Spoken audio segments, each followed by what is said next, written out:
आउज़ुबिल्लाहि मिनश्शैतानिर्रजीम बिस्मिल्लाहिर्रहमानिर्रहीम। Hey guys, अस्सलाम वालेकुम। मैं सैयदा उज़्मा ज़ैदी अपने तमाम देखने और सुनने वालों को अपने चैनल स्पिरिचुअल हीलिंग में वेलकम करती हूँ। गाइस, आज की मेरी वीडियो जनरेशनल कर्स एंसेस्ट्रल कर्स की एपिसोड 9 है। आज की मेरी वीडियो का टॉपिक है कि जनरेशनल कर्स एंसेस्ट्रल कर्स को हील कैसे किया जाए या इसे रिमूव कैसे किया जाए और इसे ब्रेक कैसे किया जाए और इसके ब्रेक होने के बाद इस क्या नताइज हासिल हो सकते हैं। तो गाइस, सबसे पहले हमें ये फाइंड आउट करना होगा कि हमारे किस किस एंसेस्टर्स को हमसे प्रॉब्लम है। हमारे वो कौन कौन से एंसेस्टर्स हैं हमारी फैमिली ट्री में जो 5D से यानी आलम अरवा से हम पर अटैक कर रहे हैं और हमारा बुरा चाहते हैं। दूसरा, हमें ये जानना होगा कि हम जो ज़िंदा लोग हैं अपनी फैमिली में अपनी फैमिली के, हमने अपने किस किस एंसेस्टर को हर्ट किया हुआ है या हमने अपनी फैमिली से बाहर के किन किन लोगों को हर्ट किया हुआ है। तीसरा, हमें ये देखना होगा कि हमारे एंसेस्टर्स ने अपनी फैमिली के किन किन एंसेस्टर्स को हर्ट किया था या हमारे एंसेस्टर्स ने अपनी फैमिली से बाहर के किन किन लोगों को हर्ट किया हुआ था अपने टाइम में जब उनकी ज़िंदगी थी, जब वो ज़िंदा थे। और साथ ही साथ हमें ये भी जानना होगा कि हमें उनसे या हमारे पास्ड ऑन एंसेस्टर्स से प्रॉब्लम क्या है, किस किस्म का पेन हमने या हमारे पास्ड ऑन एंसेस्टर्स ने उन्हें दिया है। यानी जहाँ हमने उन्हें चोट लगाई है हमें मरहम भी वहीं लगाना होगा। ये सब जानने के लिए हमें अपने ड्रीम्स और अपने विजन्स को डिकोड करना आना चाहिए, क्योंकि हमारे साथ हमारी हेल्प के लिए अल्लाह ताला ने हमारे स्पिरिट गाइड को और हमारे एंजल्स को हमारे साथ भेजे हुए हैं। स्पिरिट गाइड और हमारे एंजल्स जो अल्लाह ताला ने हमारे साथ भेजे हैं, वो हमारे सवालों के जवाबात हमें ड्रीम्स के ज़रिए और विजन्स के थ्रू देते हैं। इन सारे सवालों के जवाबात हमें अपने ड्रीम्स और अपने विजन्स के थ्रू मिलेंगे। जो सवाल हम करेंगे उन सारे सवालों के जवाबात हमें हमारे ड्रीम्स के ज़रिए और हमारे विजन्स के ज़रिए हमारे एंजल्स और हमारे स्पिरिट गाइड हमें देंगे। तो हमें अपने ड्रीम्स को और अपने विजन्स को डिकोड करना आना चाहिए। आपने खुद अपने एंजल से और अपने स्पिरिट गाइड से हेल्प मांगनी है कि आपने उन्हें कहना है कि वो हमें बताएं कि हमारे किन एंसेस्टर का कर्ज हमारे ऊपर है और वो क्या कर्ज है, ताकि हम उस कर्ज को हील कर सकें, उस कर्ज को हम रिमूव कर सकें अपने ब्लड लाइन से। जिस स्पिरिट वर्ल्ड्स में हमारे एंसेस्टर्स की रूहें रहती हैं, अगर हमारे एंसेस्टर्स ने हमें कर्ज किया होता है या किसी और ने हमारे एंसेस्टर्स को कर्ज किया होता है और वो कर्ज नस्ल दर नस्ल, जनरेशन टू जनरेशन उनकी नस्लों में मुंतकिल होता रहता है, तो उस स्पिरिट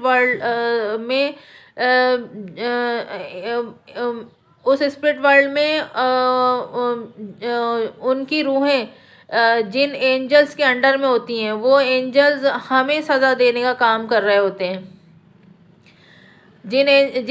हमारे जिन एंसेस्टर्स ने हमें कर्ज किया होता है या जिन लोगों ने हमें कर्ज किया होता है, उनकी रूहें जिन स्पिरिट वर्ल्ड में जिन एंजल्स के अंडर में होती हैं, वो एंजल्स उनको भी सज़ा देने का काम कर रहे होते हैं और साथ ही साथ हमें भी सज़ा देने का काम कर रहे होते हैं।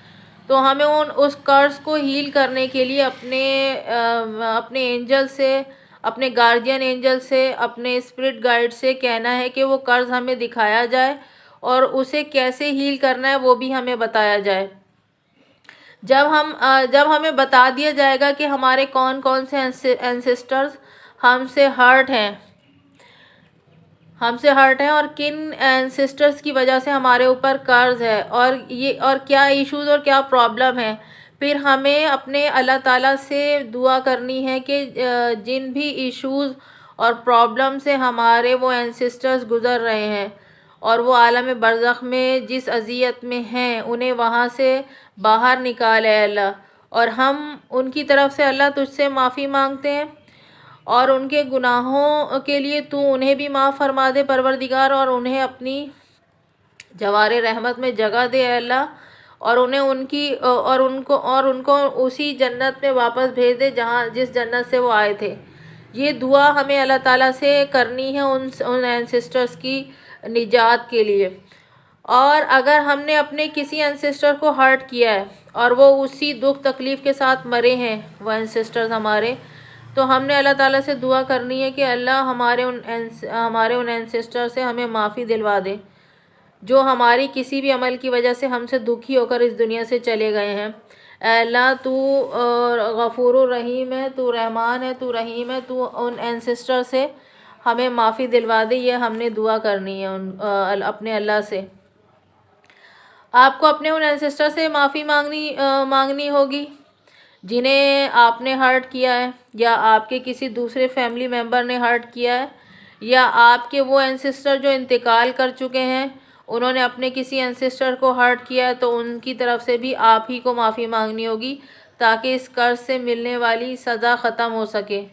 जो सज़ा हमें मिल रही है और हमारे फैमिली मेम्बर्स को मिल रही है उस कर्ज की वजह से वो सज़ा तभी ख़त्म होगी। या गाइस समटाइम्स ऐसा भी होता है कि अगर आपने या आपके फैमिली मेम्बर्स ने या आपके पास्ट ऑन एंसेस्टर ने अपने फैमिली ट्री में किसी को हर्ट नहीं किया, बल्कि आपके पास बुरे एंसेस्टर अपने बुरे अमाल अपने बैड कर्मा की वजह से आलम बरज़ख में सज़ा काट रहे हैं अपने गुनाहों की, और वो वहाँ से आपको भी कर्ज कर रहे हैं कि आप भी उन्हीं की तरह की ज़िंदगी गुजार कर उन्हीं की तरह आलम बरज़ख में सज़ा काटें। और वो ऐसा इसलिए चाहते हैं क्योंकि आपने जो उनकी फैमिली ट्री में बर्थ लिया है, आप उन्हें वहाँ से निजात दिलाने के लिए कोई कोशिश नहीं कर रहे हैं इस दुनिया में। तो अब आपकी ये ज़िम्मेदारी बनती है कि उस फैमिली ट्री में बर्थ लेने की वजह से कि आप उनकी रूह के सुकून के लिए उन्हें आलम बरज़ख के अज़ाब से बचाने के लिए उनके नाम पर इबादत करें। जैसा कि वालिदैन के इंतकाल के बाद उनके बच्चों को चाहिए कि 2 रकत नमाज मग़फ़रत वालिदैन डेली पढ़ें ताकि अगर आपके वालिदैन जो हैं वो आलम बरज़ख में सज़ा काट रहे हैं तो उन्हें वहाँ से निजात मिले, ताकि उनकी मग़फ़रत हो सके। उनके नाम पर सदका खैरात करनी चाहिए। अगर उनके ऊपर कोई कर्ज़ था या उनके ऊपर किसी का कोई हक़ बाकी रह गया था तो वो आपको अदा करना चाहिए। अगर वो किसी अहम काम को नामुकम्मल छोड़ गए और अपनी ज़िंदगी में उसे पूरा नहीं कर सके तो उस अधूरे काम को भी आपको पूरा करना है।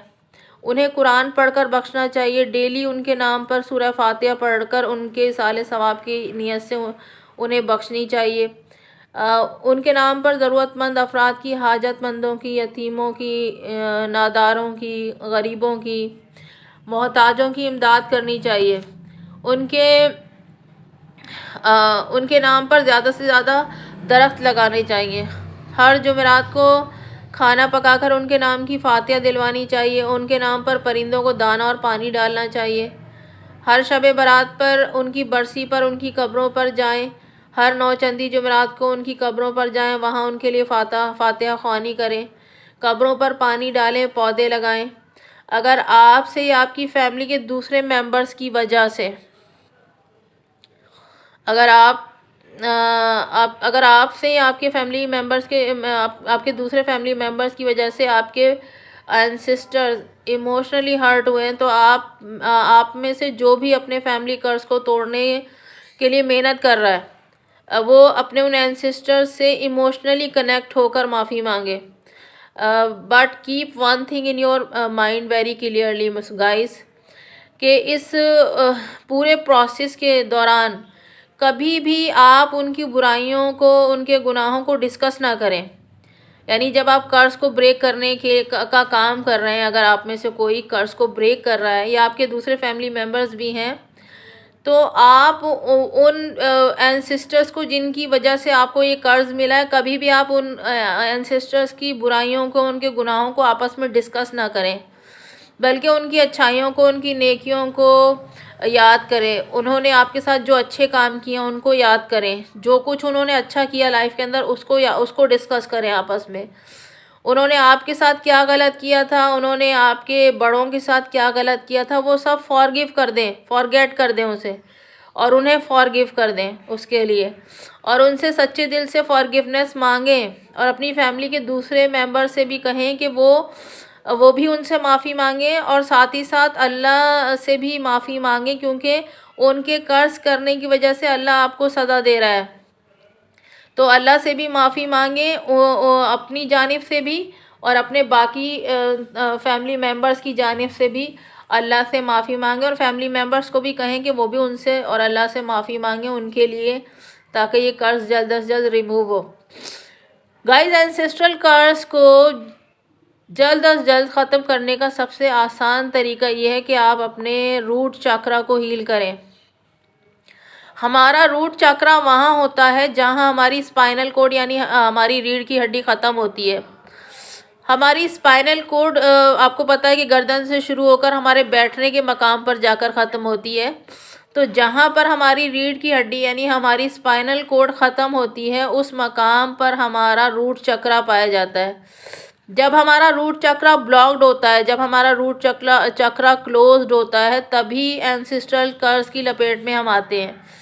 अगर हम अपने रूट चक्रा को हील कर लें, तो ये एंसेस्ट्रल कर्ज जो हम पर आया था रूट चक्रा के बंद होने की वजह से, ये एंसेस्ट्रल कर्ज भी ग्रेजुअली स्लोली हील होना शुरू हो जाएगा। और रूट चक्रा को ओपन करने का आसान तरीका ये है कि 9 घंटे की इबादत करनी है आपको, और आपको मेडिटेशन करनी है, और अपना इनर वर्क करना है। और इनर वर्क करते हुए अपने डार्क साइड को, अपने शेडो साइड को, अपनी नेगेटिव साइड को अपने इनलाइटमेंट की तरफ लेकर आना है। यानी अपने रोशनी की तरफ जाना है, अंधेरे से रोशनी की तरफ जाना है। अपनी सोल को डार्कनेस से लाइट की तरफ लेकर जाना है अपनी सोल को। यानी बुराइयों को आपने तर्क करना है अपने अंदर से, और अपनी सोल को बिल्कुल प्योर कर लेना है। जब आपका रूट चक्रा हील होगा तो ऑटोमेटिकली आपका एंसेस्ट्रल कर्ज भी हील होगा, और उसके हील होने से आपकी जो मटीरियलिस्टिक वर्ल्ड है, मटीरियलिस्टिक जो लाइफ है, उसमें ग्रोथ होने लगेगी। आपकी हेल्थ, आपकी वेल्थ, आपकी डोमेस्टिक लाइफ, आपकी प्रोफेशनल लाइफ हील होगी, और आपकी आपकी इंटायर फैमिली तनज़्ज़ुली से तरक्की की तरफ सफ़र करने लगेगी, तनज़्ज़ुली से तरक्की की तरफ बढ़ने लगेगी। गाइज़, अब मैं बात करूँगी कि जब ये फैमिली कर्ज या एंसेस्ट्रल कर्ज आहिस्ता आहिस्ता ब्रेक होने लगता है, रिमूव होने लगेगा, तो इसके साइन एंड सिम्टम्स क्या होंगे, हमें कैसे पता चलेगा कि ये हमारा एंसेस्ट्रल कर्ज या फैमिली कर्ज या जनरेशनल कर्ज रिमूव हो रहा है। तो गाइस, इसका पहला साइन ये होगा कि फैमिली के तमाम मेंबर्स का जो नार्सिस्टिक बिहेवियर होता है एक दूसरे के लिए, वो आहिस्ता आहिस्ता ख़त्म होने लगेगा, और सब सब लोगों का बिहेवियर नॉर्मल होने लगता है। पहले वो जो बात बेबात एक दूसरे पर शाउट करने लगते थे, चीखते चिल्लाते थे, लड़ते झगड़ते थे, फसाद करते थे, एक दूसरे को फिज़िकली वर्बली अब्यूज़ करते थे, यहाँ तक कि बात हाथापाई मारपीट तक पहुँच जाती थी, घर से निकालने और मार देने की धमकियाँ दी जाती थीं। फैमिली के अफराद एक दूसरे के एग्जिस्टेंस को बर्दाश्त नहीं कर पाते थे। फैमिली के अफराद के दिलों में एक दूसरे के लिए जो नेगेटिव इमोशंस, नेगेटिव फीलिंग्स थी, वो सब आहिस्ता आहिस्ता नॉर्मलाइज होने लगेगा। ये सारी चीज़ें, ये फैमिली का ये जो रवैया था, ये फैमिली कर्ज की वजह ही से था। जब ये कर्ज टूटने लगेगा तो सब आहिस्ता आहिस्ता पुरसुकून होने लगेंगे, और उनके बात करने के अंदाज में पॉजिटिव चेंज आएगा।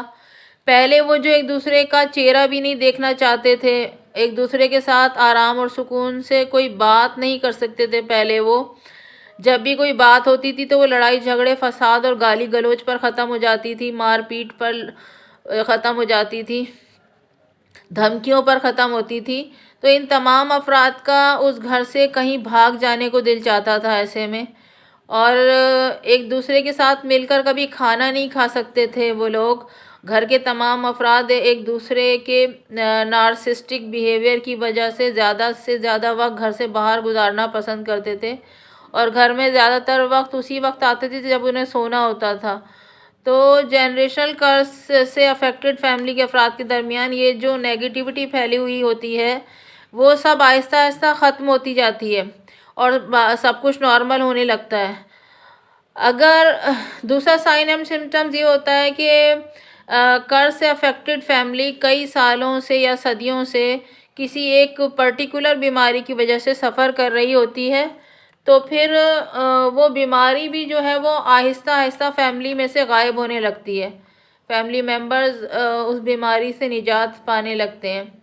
अगर फैमिली में बेरोज़गारी का इशू था तो तीसरा सिम्टम्स ये होता है इसका कि आपका जनरेशनल कर्ज रिमूव हो रहा है। इसका तीसरा सिम्टम्स ये है कि अगर फैमिली में बेरोज़गारी का इशू था, अगर हम इंटायर फैमिली ट्री को देखें अपने, तो लोगों की या तो जॉब लग नहीं रही होती है या अगर जॉब लग भी रही होती है तो परमानेंट जॉब नहीं लगती, टेम्परेरी जॉब लगती है और वो जॉब भी कुछ टाइम के बाद ख़त्म हो जाती है, जिसकी वजह से वो फैमिली फाइनेंशियली स्टेबल नहीं हो पाती और घर में गुर्बत, जहालत और पैसे की तंगी बनी रहती है। तो कर्ज ब्रेक होने की वजह से तमाम इश्यूज़ भी सॉल्व होने लगते हैं।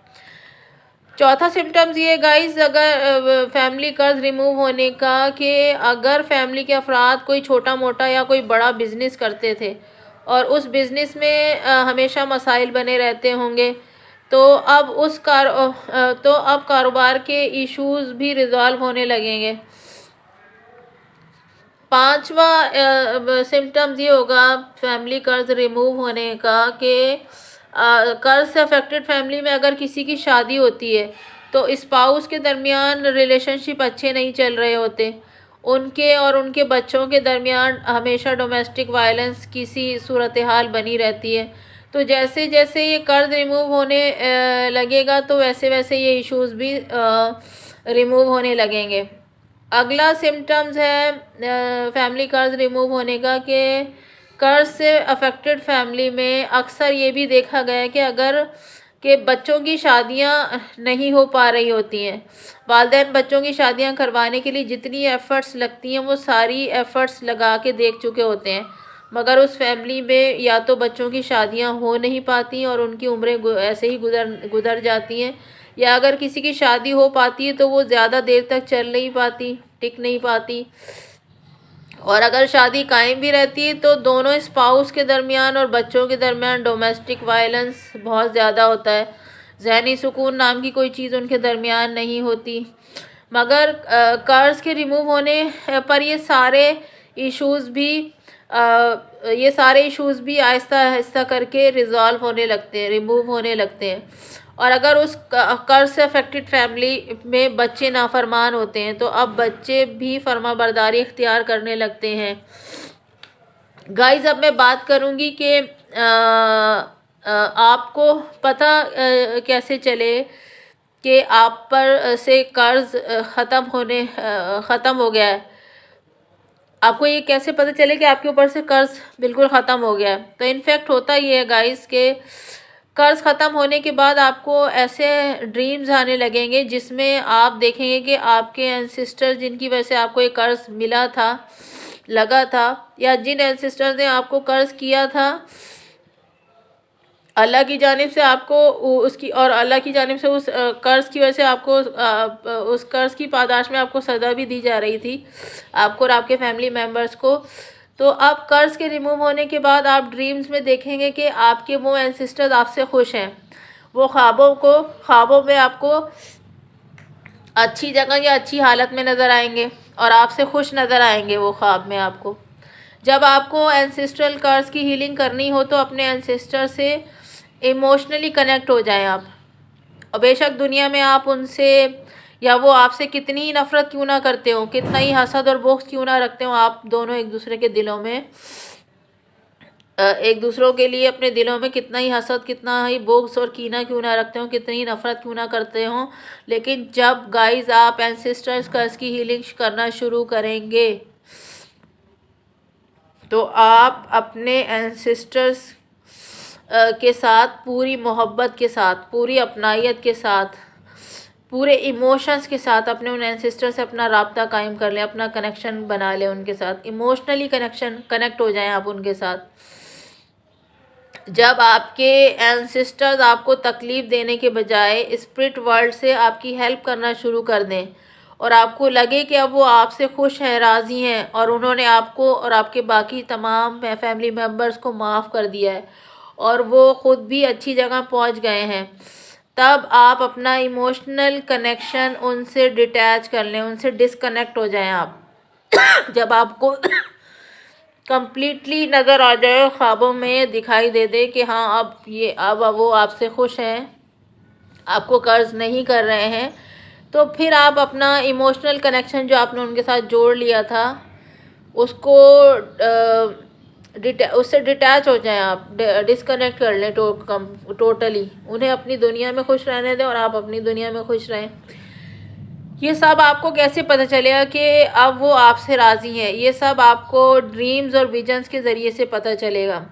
और दूसरा, जब आपके फैमिली इश्यूज़ आहिस्ता आहिस्ता करके सॉल्व होने लगेंगे और मामलात बेहतरी की तरफ आने लगेंगे, तो आप समझ जाएं कि आपके एंसेस्टर आपसे खुश हैं। और अगर आपने अपनी सोल को बहुत ज़्यादा पाक कर लिया है तो भी आपकी सोल जो है ये सब उस दुनिया में खुद जाकर देख सकती है। यानी जिस स्पिरिट वर्ल्ड में आपके वालिदैन, आपके एंसेस्टर्स रहते हैं, वो एंसेस्टर जो इंतकाल कर चुके हैं और आपको कर्ज कर रहे थे, जिस स्पिरिट वर्ल्ड में वो रहते हैं, अगर आपने अपनी सोल को बहुत ज़्यादा पाक और प्योर कर लिया है तो आपकी सोल वहाँ जाकर ख़ुद उन एंसेस्टर से मुलाकात कर सकती है और ख़ुद देख सकती है उन्हें जाकर कि वो आपसे खुश हैं या नाखुश हैं। इस तरीके से भी आपको पता चल सकता है कि आपके एंसेस्टर्स आपसे राज़ी हो गए हैं और अब वो आपको कर्ज नहीं करते हैं और ये कर्ज आपके ऊपर से ब्रेक हो रहा है, टूट रहा है। गाइस, अब मैं बात करूंगी कि जनरेशनल कर्ज, एंसेस्ट्रल कर्ज को हील या रिमूव करते वक्त आपके साथ क्या क्या हो सकता है, आपको क्या क्या फेस करना पड़ सकता है। जब आप एंसेस्ट्रल कर्ज को रिमूव करेंगे तो क्या क्या चीज़ें आपको एक्सपीरियंस करना पड़ सकती हैं, क्या क्या चीज़ें आपको फेस करना पड़ सकती हैं। तो गाइस, जैसे ही हम जनरेशनल कर्ज को हील करना शुरू करेंगे तो डार्क एंटिटीज़, नेगेटिव एंटिटीज़ यानी शैतान के अटैक हम पर होना शुरू हो जाएंगे, क्योंकि शैतान कभी नहीं चाहेंगे कि हम इस माया जाल को, इस स्पिरिचुअल मैट्रिक्स को तोड़कर आज़ाद हों और आज़ादी की ज़िंदगी गुजारें और अपनी ज़िंदगी सिर्फ़ और सिर्फ डिवाइन के लिए, सिर्फ़ और सिर्फ अल्लाह के लिए गुजारें।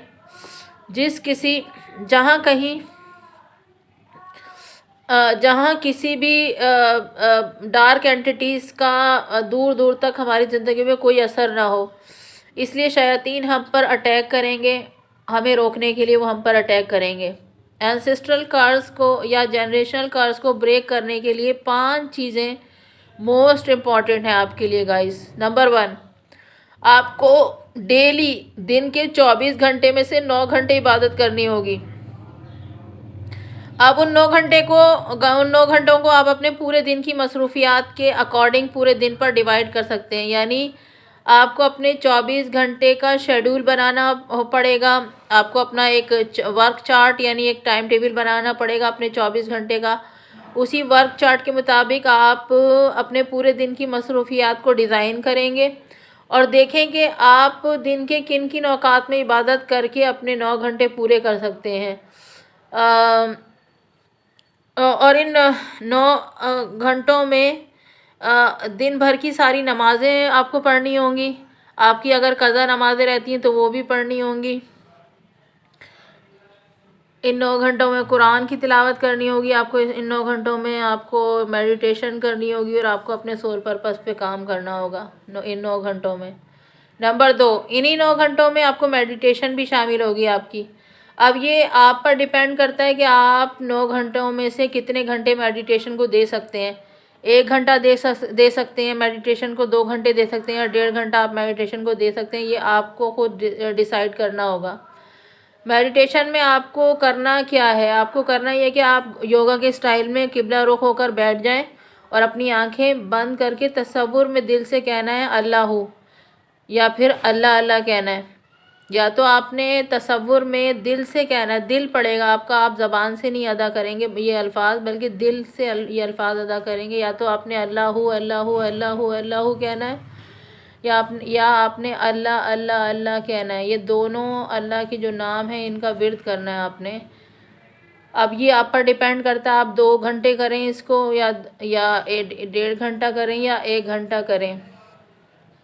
ये आपने दिल से नहीं कहना, ये सब कुछ ये आपने ये आपने ज़बान से नहीं कहना, ये सब कुछ आपने अपने दिल से कहना है। और इस नंबर 3, इन्हीं 9 घंटों में 1 घंटा तिलावत कुरान करें। कुरान को तर्जुमा और तफसीर के साथ तिलावत करें तो ज़्यादा बेहतर होगा। नंबर 4, अगर आपकी अवेकनिंग हो चुकी है और आपको मालूम हो गया कि आप कौन हैं और आप इस दुनिया में क्या करने आए हैं, यानी आपका सोल पर्पस क्या है, आप ये बात जान चुके हैं, तो फिर इन्हीं 9 घंटों में से 1 घंटा डेली आपको अपने सोल पर्पस पर काम करने के लिए निकालना होगा। नंबर 5, आपको अपना इनर वर्क करना होगा। आपको अपनी शेडो साइड, इनर वर्क क्या है? इनर वर्क ये है कि आपको अपनी शेडो साइड पर, अपनी डार्क साइड पर, अपनी नेगेटिव साइड पर काम करना होगा। यानी आपको अपने अंदर झांक कर देखना होगा कि आपके अंदर कौन कौन सी बुराइयां हैं। इन बुराइयों को एक एक करके छोड़ते जाएं। अपने दिल को, अपनी सोल को, अपने अंदर की हर बुराई से, हर बुरे काम से, हर गुनाह से पाक कर लें। Always remember one thing guys, कि जब तक आप अपने अंदर की बुराइयों को जड़ से ख़त्म नहीं करेंगे उस वक्त तक आप कभी भी एंसेस्ट्रल कर्स को अपने फैमिली डायनामिक्स से, अपने फैमिली ब्लड लाइन से ब्रेक नहीं कर सकते। उस वक्त तक आप जनरेशनल कर्स को अपने फैमिली ब्लड लाइन से रिमूव नहीं कर सकते जब तक आप अपनी बुराइयों को नहीं छोड़ेंगे, क्योंकि शैतान आपको ऐसा करने नहीं देगा। आप अपने पुराने कार्मिक साइकिल में ही को ब्रेक नहीं कर सकेंगे और नया कार्मिक साइकिल आप में इंटर नहीं हो सकेंगे। आप उसी पुराने साइकिल में फंसे रहेंगे अगर आप अपनी बुराइयों को नहीं छोड़ेंगे तो। और ना ही आपको नए कार्मिक साइकिल में इंटर होने दिया जाएगा अल्लाह ताला की जानिब से। So guys, your inner work is most important for breaking the ancestral curse. Guys, अब मैं बात करूँगी कि जब आप अपने फैमिली ट्री से जनरेशनल कर्स को रिमूव करने का काम शुरू करेंगे तो हर डायरेक्शन से, हर सिम से शयातीन के अटैक आप पर होना शुरू हो जाएंगे। और सिर्फ शयातीन के अटैक नहीं होंगे आप पर, बल्कि आपके फैमिली ट्री से जुड़े आपके बुरे एंसेस्टर्स भी स्पिरिट वर्ल्ड से आप पर अटैक करेंगे। और वो आप पर इसलिए अटैक करेंगे ताकि आप इस स्पिरिचुअल मैट्रिक्स को ब्रेक ना कर सकें और आप इसी में फंसे रहें, उन्हीं की तरह जिस तरह वो इसी में फंसे रहे थे और इसी हालत में दुनिया से चले गए, तो आप भी इसी स्पिरिचुअल मैट्रिक्स में फंसे रहें, इस जनरेशनल कर्ज में फंसे रहें, कभी निकले ना। तो इसलिए 2 तरह के जो एंटिटीज़ हैं वो आप पर अटैक कर रही होंगी एट अ टाइम, जब आप जनरेशनल कर्ज को ब्रेक कम करने का काम शुरू करेंगे। तो ये डार्क एंटिटीज़ आपके ऊपर हर वक्त अटैक करेंगी, स्पेशली उस वक्त ज़्यादा करेंगी जब आप प्रेयर्स कर रहे होंगे या आप मेडिटेशन कर रहे होंगे, या जिस वक्त आपकी थॉट्स या आपके इमोशंस नेगेटिव होंगे। ये आपके कान, आपके नाक, आँख, मुंह और स्किन के मसामों के ज़रिए से आपकी बॉडी में इंटर करेंगे और ड्रीम मैनिपुलेशन के ज़रिए से आपके माइंड को मैनिपुलेट कर देंगे और आपकी पॉजिटिव थॉट्स को, आपके पॉजिटिव इमोशंस को नेगेटिव बनाने की कोशिश करेंगे ये डार्क एंटिटीज़। अगर आपका ईमान कमज़ोर हुआ तो आप इनकी मैनिपुलेशन में आ जाएंगे, लेकिन अगर आप का ईमान मजबूत हुआ तो आप इनकी मैनिपुलेशन को समझ जाएंगे कि ये नेगेटिव थॉट्स, ये नेगेटिव इमोशंस मेरे नहीं है, बल्कि ये डार्क एंटिटीज़ मेरे माइंड को कंट्रोल कर रही हैं। तो आप ख़ुद को इनके ट्रैप से बचा लेंगे। इनके ट्रैप से बचाकर आप इसको तब आप ईमान की मजबूती के साथ इस स्पिरिचुअल मैट्रिक्स को ब्रेक कर सकते हैं। जब आप एंसेस्ट्रल कर्स को, जनरेशनल कर्स को हील करने का काम शुरू करेंगे गाइस, तो इसके अलावा और कैसी कैसी चीज़ें एक्सपीरियंस करना पड़ सकती हैं आपको। सो गाइस, इसके अलावा आपके ध्यान को भटकाने के लिए जब आप तन्हाई में प्रेयर्स कर रहे होंगे या अंधेरे कमरे में बैठकर आप मेडिटेशन कर रहे होंगे, तो इस दौरान आप अपने सराउंडिंग में किसी अनसीन एग्जिस्टेंस को महसूस कर सकते हैं। जिससे आपको डर और आपको खौफ महसूस हो सकता है। आपके ध्यान को भटकाने के लिए आपके कमरे में अचानक से कीड़े मकोड़ों का आ जाना, पतंगों का आ जाना, बहुत सारी तादाद में चींटियों का निकल आना, घर में छिपकलियों, चूहों, बिल्लियों और दूसरे हशातुल अर्ज़ का गैर मामूली तौर पर तादाद में इजाफा हो जाना, घर के सराउंडिंग में जहाँ पहले कभी कुत्ते नहीं आते थे, या घर ऐसी जगह है जहाँ कभी कुत्ते आए नहीं मगर अब ज़्यादा तादाद में कुत्तों का आना और भौंकना। आप इबादत कर रहे हैं, आप मेडिटेशन कर रहे हैं और घर का कोई फ़र्द बार बार आकर दरवाजे पर दस्तक दे दे, जिसे पता ना हो कि आप उस वक्त क्या कर रहे हैं कमरे में। इसी दौरान घर वाले किसी काम के लिए आपको बुला लें, बार बार मोबाइल फ़ोन का बजना, ये सारे काम आपको आपके ध्यान को आपकी इबादत से, मेडिटेशन से हटाने के लिए किए जा रहे होंगे, मगर आपको उन्हें समझना है कि ये मेरा ध्यान तोड़ने के लिए ये सारे काम किए जा रहे हैं। तो फिर कुछ भी हो जाए, आपने अपनी तवज्जो को मेडिटेशन से हटाना नहीं है, आपको अपनी आंखें नहीं खोलनी है और आपको ध्यान इबादत से हटाकर किसी और तरफ नहीं ले जाना है। ये सारी चीज़ें जितनी ज़्यादा आपको परेशान करेंगी गाइस, उतना ही ज़्यादा आपका हौसला बढ़ना चाहिए। शुरू में ध्यान पूरा नहीं लगेगा आपको डर महसूस होगा, बार बार करके आप किसी भी किस्म की आर्ट पर आंखें खोल लेंगे, लेकिन जैसे जैसे टाइम गुजरेगा आपके अंदर का डर ख़त्म होता जाएगा और आपका हौसला बढ़ता जाएगा। इसके बाद जैसे जैसे टाइम गुजरेगा आहिस्ता आहिस्ता सब कुछ नॉर्मल होने लगेगा।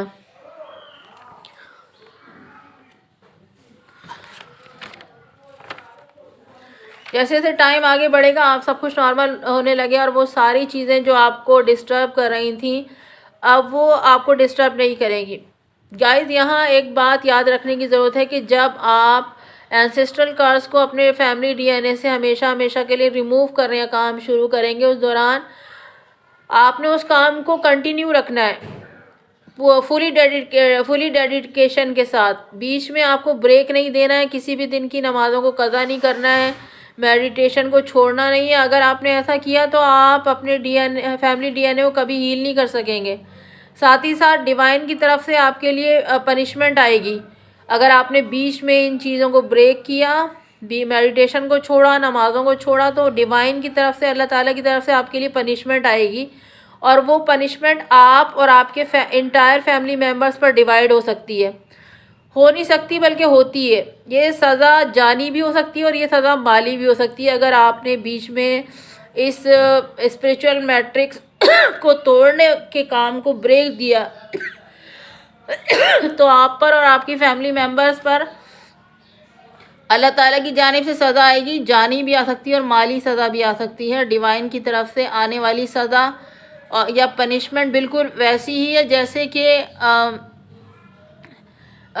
बिल्कुल ऐसे ही आप पर और आपके पूरी फैमिली मेम्बर्स पर आएगी, डिवाइड होगी। कि जैसे हज़रत यूनुस अलैहिस्सलाम का आपने किस्सा सुना होगा कि हज़रत यूनुस अलैहिस्सलाम के जिन्हें अल्लाह ताला ने जो अल्लाह ताला के नबी थे और जिन्हें अल्लाह ताला ने किसी कौम को राह रास्त पर लाने के लिए उस कौम की जानिब जाने का हुक्म दिया था, मगर हज़रत यूनुस अलैहिस्सलाम डिवाइन ऑर्डर के अगेंस्ट जा रहे थे। तो डिवाइन ऑर्डर से भागकर वो जिस कश्ती में सवार हुए थे उस कश्ती को तूफ़ान ने घेर लिया और वो तूफ़ान उस वक्त तक नहीं थमा जब तक कश्ती के तमाम सवारों ने हज़रत यूनुस अलैहिस्सलाम को कश्ती से उठाकर समंदर में नहीं फेंक दिया। तो गाइस, जिस तरह हज़रत यूनुस अलैहिस्सलाम की वजह से कश्ती के बाकी तमाम सवारों ने भी तूफ़ान की तकलीफ़ को झेला, तूफ़ान से सफ़र किया, तो उसी तरह अगर आप डिवाइन सोल हैं और अल्लाह ने आपको चूज़ किया है, आप चोज़न वन हैं इस फैमिली के लिए, अल्लाह ने आपको चूज़ किया है कि आप इस फैमिली के जनरेशन कर्स को हील करेंगे। हील करने का काम आपको सौंपा गया है और आप इस काम को पूरी डेडिकेशन के साथ नहीं कर रहे हैं तो फिर जान लें कि डिवाइन की तरफ से सज़ा आएगी, जो सज़ा आपको और आपकी इंटायर फैमिली मेम्बर्स पर डिवाइड होगी और इसके रेस्पॉन्सिबल आप खुद होंगे। अगर आप डीएनए हीलिंग के काम को प्रॉपर तरीके से नहीं करते, बीच में ब्रेक देते हैं, तो जान लें कि डार्क एंटिटीज़ और नेगेटिव एंटिटीज़ यानी शयातीन तो आप पर नज़रें जमाए बैठे ही हैं। वो आपको आपकी मंजिल मकसूद तक पहुंचने से रोकने के लिए अपनी तमाम तर तवानाइयाँ सर्व कर देंगे और आपको सक्सेसफुल नहीं होने देंगे वो। गाइस समटाइम्स ऐसा भी होता है कि ये शैतान आपकी फैमिली के बुरे एंसेस्टर्स, शैतान और आपकी फैमिली के बुरे एंसेस्टर्स आपके सराउंडिंग में रहने वाले लोगों के माइंड को मैनिपुलेट करके उन्हें आपके ख़िलाफ़ कर देंगे, उन्हें आपका दुश्मन बना देंगे आपका और ऐसे में ये लोग आप पर ब्लैक मैजिक या स्पेल वर्क भी करवा सकते हैं। ये लोग आपके फैमिली मेम्बर्स भी हो सकते हैं या आपके रिलेटिव्स, आपके नेबर्स, आपके फ्रेंड्स, आपके स्पाउस, आपके चिल्ड्रन, आपके ऑफिस कलीग्स, आपके बिजनेस पार्टनर, आपके लवर्स या आपके लवर्स और आपके स्पाउस के फैमिली मेम्बर्स, आपके ट्विन पार्टनर या आपके ट्विन पार्टनर के फैमिली मेम्बर्स या आपके ट्विन पार्टनर की वाइफ या आपके ट्विन पार्टनर का हस्बैंड या आपके ट्विन पार्टनर की वाइफ और हस्बैंड के फैमिली मेम्बर्स भी हो सकते हैं। ये लोग जो जिन्हें शयातीन और डार्क एंटिटीज़ आपके ख़िलाफ़ अपने मकासद के हुसूल के लिए इस्तेमाल करेंगे, पपेट की तरह इस्तेमाल करेंगे। ये शयातीन इन तमाम लोगों को जिनका ताल्लुक़ आपके साथ होगा, यानी ये शयातीन और आपके बुरे एंसेस्टर उन्हीं लोगों को आपके ख़िलाफ़ इस्तेमाल करेंगे जिनका आपके साथ कोई ना कोई नॉर्मल कनेक्शन होगा या कोई ना कोई इमोशनल कनेक्शन होगा। ये आपको रोकने के लिए, ये आपको आपके फैमिली डायनामिक को, आपके ब्लड लाइन को इस जनरेशनल कर दिया, इस स्पिरिचुअल मैट्रिक्स से निजात दिलाने से, पाक करने से रोकने के लिए ऐसा करेंगी ये डार्क एंटिटीज़। यानी एक तरफ आप अपने फैमिली डीएनए को क्लिंस करने में लगे हुए होंगे, तो दूसरी जानिब से आप पर मुसलसल ब्लैक मैजिक के अटैक हो रहे होंगे। इसलिए गाइस अगर आप ये काम कर रहे हैं तो आपने डरना नहीं है, आपने घबराना नहीं है, बस अपने अल्लाह पर मजबूत ईमान रखना है आपने, और ऐसे में आपने सिर्फ़ और सिर्फ अल्लाह से मदद मांगनी है और अपने काम को जारी रखना है। अल्लाह आप सबका हामी और नासिर हो। फ़िल वक्त के लिए इतना ही। मेरी अगली वीडियो तक के लिए फ़ी अमान अल्लाह।